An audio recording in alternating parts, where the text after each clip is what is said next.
जम्मू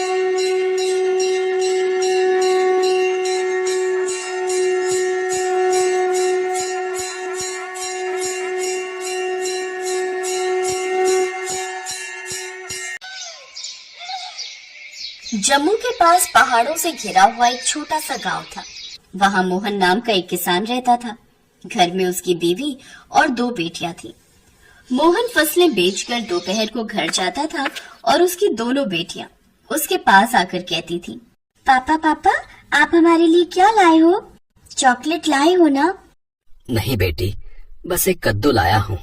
कद्दू? कद्दू से क्या होगा? हमें तो चॉकलेट खाना है। चॉकलेट से पेट थोड़ी भरेगा बेटी। आज चावल के साथ कद्दू की सब्जी खाएंगे। नहीं, मुझे कद्दू की सब्जी नहीं खानी। ये बोलकर दोनों बच्ची चली गई। मालती ने मोहन से कहा, बच्ची है ना, धीरे धीरे समझ जाएंगी। मैं इतना गरीब क्यों हूँ मालती? मैं अपनी बेटियों को 2 चॉकलेट भी नहीं ला के दे सकता। मैं कितना बुरा बाप हूँ ना। नहीं जी, आप बहुत अच्छे पिता हो। देखना, वैष्णो माता हमारी सारी परेशानी दूर कर देंगी। जय वैष्णो देवी की। मोहन नहा धोकर वैष्णो देवी की पूजा में बैठ गया। माते, आपको तो सब कुछ पता ही है, ये गरीबी जाती ही नहीं है। बस मेरी 2 बेटियों को मैं जिंदगी भर खुश देखना चाहता हूँ। आशीर्वाद दीजिए देवी माँ। जय वैष्णो देवी की। ऐसे ही उसकी जिंदगी बीत रही थी। लेकिन एक दिन गांव के बाहर एक सुपरमार्केट खुल गया। सभी गांव वाले गांव का बाजार छोड़कर सुपरमार्केट में ही अनाज खरीदने के लिए जाने लगे और मोहन के गांव के बाकी सभी किसान अपना अनाज उसी सुपरमार्केट में बेचने लगे। लेकिन मोहन ने ऐसा नहीं किया। अरे भाई, क्यों बेच रहे हो उन लालची लोगों को अनाज? हैं? अरे अच्छा खासा पैसा मिल रहा है मोहन भाई, हैं? अरे तुम भी बेचो और ढेर सारा मुनाफा कमाओ। वो हमें बुद्धू बना रहे हैं भाई। अभी वो हमसे महंगा अनाज खरीद के लोगों को सस्ते में बेच रहा है, लेकिन जब सभी सुपरमार्केट ही जाने लगेंगे तब वो हमसे बहुत कम दाम में अनाज खरीदेंगे और हमें तब उन्हें ही बेचना पड़ेगा। हैं? वो क्यों? क्योंकि तब लोग गांव के बाजार में आना बंद कर देंगे। तुम जो भी बोलो मोहन भाई, तब का तब देखा जाएगा। अभी फायदा हो रहा है, क्यों ना बेचूं वहाँ। मोहन को जो बात समझ में आ गई वो बाकी किसान नहीं समझ पा रहे थे। पापा, आज आटा लाए हो ना? नहीं बेटी, आज नहीं ला पाया, कल पक्का लाऊंगा। मोहन पूजा में बैठकर रोने लगा। हे वैष्णो माते, ऐसा क्यों हो रहा है मेरे साथ? मैंने कुछ गलत तो नहीं किया, तो फिर क्यों मुझे और मेरे परिवार को भूखा रहना पड़ रहा है? तभी मोहन के घर के बाहर सुपरमार्केट का मालिक रमाकांत सेठ आए। मोहन, अरे ओ मोहन, बाहर आ। मोहन बाहर आया। क्यों फालतू में रो रहा है? हमें अनाज बेच दे, हम तो खरीदने के लिए बैठे हुए हैं। अच्छा खासा पैसा दूंगा। मुझे पैसों से नहीं खरीद सकते सेठ, मैं आपको कभी अनाज नहीं बेचूंगा। क्यों फालतू में जिद कर रहा है? एक तू ही है जो हमें अनाज नहीं बेच रहा है, बाकी सब तो मजे कर रहे हैं हमसे दोस्ती करके। आप दोस्त नहीं दुश्मन हो, बहुत जल्द आप हमारे पेट पर लात मारोगे। अच्छा, तो तू हमें अनाज नहीं बेचेगा? नहीं, कभी नहीं। ठीक है, मैं भी देखता हूँ कि तू उस बाजार में कब तक अनाज बेच पाता है। ये बोलकर रमाकांत चला गया। अगले दिन मोहन बाजार में अनाज लेकर गया। 1-2 लोगों ने आकर मिर्ची वगैरह खरीदी। और भी सब्जी लो ना साहब, साग है, टमाटर है। नहीं, सुपरमार्केट में बहुत कम दाम में मिल रहा है ये सब। ये बोलकर वो आदमी चला गया। तभी वहाँ एक बूढ़ी औरत आई। बेटा, मुझे साग चाहिए, तेरे पास है ना? हाँ माँ जी, ताजा साग है। लेकिन मेरे पास पैसे नहीं है बेटा, मुझे तू मुफ्त में देगा क्या? घर में खाने के लिए कुछ नहीं है, साग उबाल कर खा लूंगी। मुफ्त में? ठीक है, ले जाइए माँ जी, भूखे पेट सोने का दुख मैं जानता हूँ।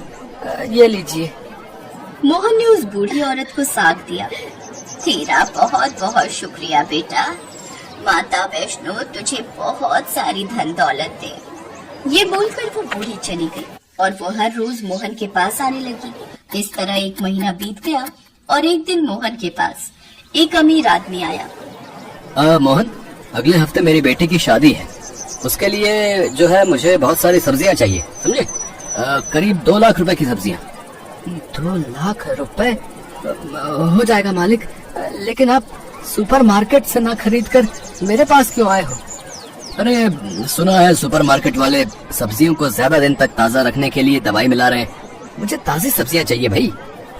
बोलो, हो जाएगा ना? हाँ, हो जाएगा, हो जाएगा। मोहन बहुत खुश हुआ। बस 1 हफ्ते बाद मुझे बहुत सारा पैसा मिलेगा, फिर मैं तुम लोगों के लिए चॉकलेट लाऊंगा। हाँ। मोहन की बेटियां भी बहुत खुश हुई, लेकिन ये बात रमाकांत सेठ के कानों में पहुंच गई।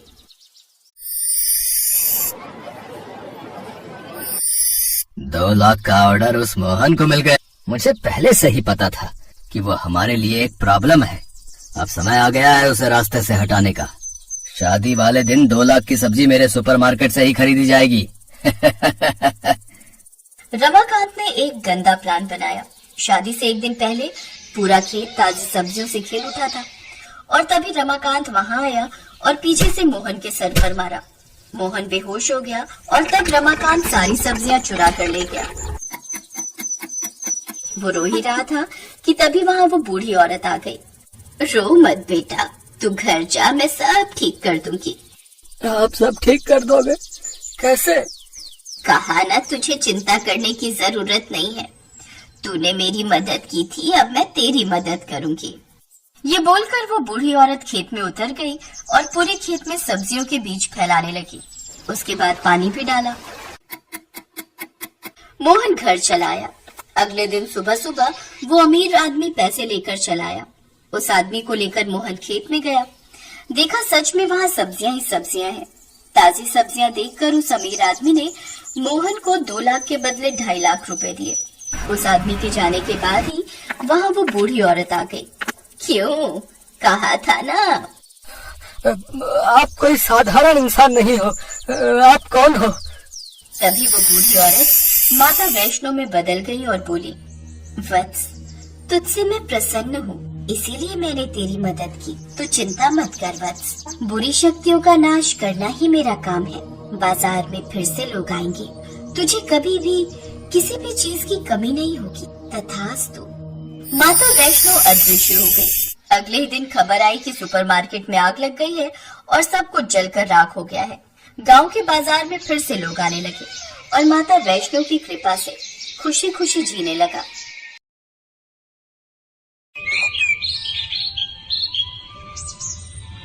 हरिया के पास लच्छू नाम की एक बहुत ही सुंदर और हृष्ट पुष्ट गाय थी। हरिया अपनी गाय की बहुत देखभाल करता था। हरिया की पत्नी यशोदा भी लच्छू का बहुत ध्यान रखती थी। हरिया रोजाना माँ दुर्गा के मंदिर जाता तो लच्छू भी हरिया के साथ ही जाती थी।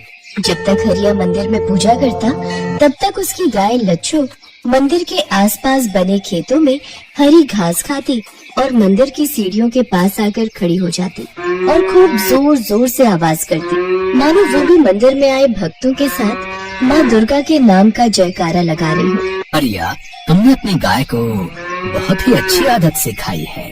लच्छो भी तुम्हारे साथ साथ माँ दुर्गा के नाम का जाप करती है। हरी हरी घास खाकर कितनी खुश हो रही है। वैसे इसे संपूर्ण आहार देते रहा करो, क्योंकि एक गर्भवती गाय को पौष्टिक आहार की बहुत आवश्यकता होती है। जी पंडित जी, अपनी तरफ से तो मैं इसका पूरा ख्याल रखता हूँ। बाकी माँ दुर्गा की कृपा से बस बछड़ा बिना परेशानी के ठीक से हो जाए, अब यही कामना करता हूँ। चिंता मत करो हरिया, माँ दुर्गा की कृपा से सब कुछ ठीक होगा। जय माता दी। जय माता की पंडित जी। हरिया की गाय जब से गर्भवती हुई थी तब से हरिया उसका पूरा ख्याल रखता था। उसे आसपास घुमाना फिराना, अच्छा पौष्टिक आहार देना, समय समय पर उसे पशु चिकित्सक को दिखाना, वो सब काम अच्छे से कर रहा था। एक दिन हरिया लच्छू को लेकर घर लौट रहा था। रास्ते में उसे 2 अनजान आदमी मिले। उनमें से एक ने हरिया से कहा, राम राम भाई, बता सकते हो यहाँ पशु बाजार कहाँ है? हमें अपने लिए एक गाय खरीदनी है। गांव के किनारे एक सड़क जा रही है, वहीं पर पशु बाजार लगता है। तुम किसी से भी पूछोगे तो वो रास्ता बता देगा। अच्छा, तो तुम भी गाय खरीद कर आ रहे हो? ये गाय गर्भवती दिखाई देती है, बड़ी हृष्ट पुष्ट गाय है। कितने की खरीदी? नहीं नहीं, मैंने इसे खरीदा नहीं है, ये बचपन से ही मेरे साथ रहती है। अच्छा मैं चलता हूँ। मैं बेचोगे अपनी गाय? अच्छे दाम देंगे। अनजान लोगों की बात सुनकर हरिया गुस्से में आ जाता है। अरे तुम तो पीछे ही पड़ गए हो। मैंने पशु बाजार का रास्ता बता दिया ना, फिर क्यों फालतू की बातें कर रहे हो? जाओ भाई अपने रास्ते जाओ। सोच लो, ऐसा मौका फिर हाथ नहीं आएगा। रातों रात अमीर बन जाओगे। हम बहुत अच्छे दामों में तुम्हारी गाय शहर में बिकवा देंगे।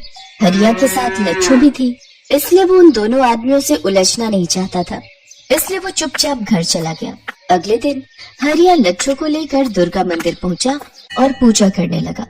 हरिया ने रोजाना की तरह लच्छू को मंदिर के सामने खेतों में घास चरने के लिए छोड़ दिया। लच्छू घास खाकर थोड़ी देर में ही वापस लौट आती थी, पर बहुत देर तक वो वापस नहीं लौटी तो हरिया घबरा गया। पंडित जी, आपने लच्छू को कहीं देखा? वो रोजाना मंदिर की सीढ़ियों के पास आकर खड़ी हो जाती है। मैंने आसपास के खेतों में ढूंढ लिया, वो कहीं भी दिखाई नहीं दे रही। नहीं हरिया, मैंने तो तुम्हारी गाय को नहीं देखा। मैं तो हवन के लिए किसी के घर गया हुआ था, अभी लौटा हूँ। हरिया की आंखों में आंसू आ जाते हैं और वो माँ दुर्गा के सामने रोने लगता है। यशोदा को भी ये बात पता चलती है तो वो भी दौड़ी दौड़ी मंदिर आती है। दोनों मिलकर पूरे गांव में अपनी गाय को ढूंढते हैं, पर लच्छू का कुछ पता नहीं चलता। सुनो जी, घर चलो, रात होने को आई है, हम कल चलकर पुलिस में खबर कर देंगे। यशोदा, हमारी लच्छू न जाने किस हाल में होगी। हरिया ने पूरी कोशिश कर ली, पुलिस में रिपोर्ट भी लिखवा दी, पर पुलिस भी लच्छू को ढूंढ नहीं पा रही थी। लच्छू को चोरी हुए 3 दिन बीत चुके थे। यशोदा ने देखा हरिया घर पर नहीं है, वो घबरा गई और दौड़ी हुई माँ के मंदिर में गई। उसने देखा हरिया माँ दुर्गा की मूर्ति के सामने सिर पटक पटक कर रो रहा है। हे माँ, मेरी लच्छू को वापस भेज दो, पता नहीं उसे कौन ले गया। मेरी प्रार्थना सुनो माँ, मैंने अपनी लच्छू को अपनी बच्ची की तरह पाला है। अगर उसके साथ कुछ गलत हो गया तो मैं जी नहीं पाऊंगा। माँ, मेरी प्रार्थना सुनो माँ। सुनो जी, अपने आप को संभालो ना, पुलिस चोरों की तलाश कर रही है। आपको देवी मैया पर विश्वास है ना? हाँ यशोदा, देवी माँ का ही तो सहारा है, उन्हीं पर मुझे विश्वास है। वो मेरी लच्छू को कुछ नहीं होने देंगी, वो उसकी रक्षा करेंगी। माँ दुर्गा ने देखा कि उनका भक्त अपनी गाय से कितना प्रेम करता है। एक जानवर के प्रति इतना प्रेम और दयालुता देखकर करुणामयी माँ दुर्गा ने अपनी शक्ति दिखाई और वो लच्छू के सामने प्रकट हुई। माँ दुर्गा ने अपना हाथ उठाया और लच्छू को अद्भुत शक्ति प्रदान की और अंतर ध्यान हो गई। लच्छू जंजीरों से बंधी हुई थी। माँ दुर्गा से प्राप्त शक्ति के कारण लच्छू ने जंजीरों को तोड़ दिया। लच्छू को उन्हीं 2 अनजान आदमियों ने चोरी किया था जो हरिया से उसे बेचने के लिए कह रहे थे। लच्छू की जंजीरें खुली देख वे दोनों आदमी उसे पकड़ने लगे। तभी लच्छू उन दोनों आदमियों को मारने लगी। वे दोनों उससे बचने की कोशिश में भागने लगे। लच्छू उनके पीछे दौड़ पड़ी। अरे अरे अरे अरे अरे कोई बचाओ भाई। अरे अरे ये गाय हमें मार देगी। अरे अरे इस रास्ते पर कहाँ भाग रहा है? यहाँ तो पुलिस चौकी है। अरे अरे अरे कोई बात नहीं, पुलिस के हवाले होकर कुछ समय जेल में बिता लेंगे भैया, पर कम से कम इस गाय के हाथों मरने से तो बच जाएंगे। अरे अरे चल चल चल, पुलिस चौकी में जल्दी चल, वो गाय हमारे पीछे आ रही है, चल चल। दोनों आदमी घबराए हुए पुलिस चौकी में घुस जाते हैं। इंस्पेक्टर साहब, हमें बचा लो, वो गाय हमें मार देगी। अरे कौन सी गाय, मुझे पूरी बात बताओ। दोनों आदमी डरकर इंस्पेक्टर को सच्चाई उगल देते हैं। गाय पुलिस चौकी के बाहर ही खड़ी थी। अरे हवलदार, हरिया की भी गाय चोरी हुई थी ना? अरे वो गाय कहाँ चली गई? अरे जल्दी से उसका पीछा करो। पुलिस लच्छू के पीछे पीछे जाती है। लच्छू तो मंदिर का रास्ता जानती थी। वो दुर्गा मंदिर की सीढ़ियों के सामने जाकर आवाज लगाने लगती है। हरिया उसकी आवाज सुनता है तो खुशी से फूला नहीं समाता। यशोदा, ये तो हमारी लच्छू की आवाज है। हे देवी मैया, आपने मेरी लच्छू को वापस बुला लिया, आपकी जय हो माँ। हरिया, तुम्हारी गाय बहुत समझदार है, ये खुद ही तुम्हारे पास लौट आई। चोरों ने अपना जुर्म कबूल कर लिया है। हरिया को सारी घटना का पता चलता है तो उसे पूरा यकीन हो जाता है कि ये सारा चमत्कार माँ दुर्गा ने ही किया है। हरिया और यशोदा लच्छू को खूब प्यार करते हैं। लच्छू भी अपने घर लौट आई थी, इसलिए वो खुशी से आवाजें निकाल रही थी, मानो वो भी माँ दुर्गा को धन्यवाद कह रही हो।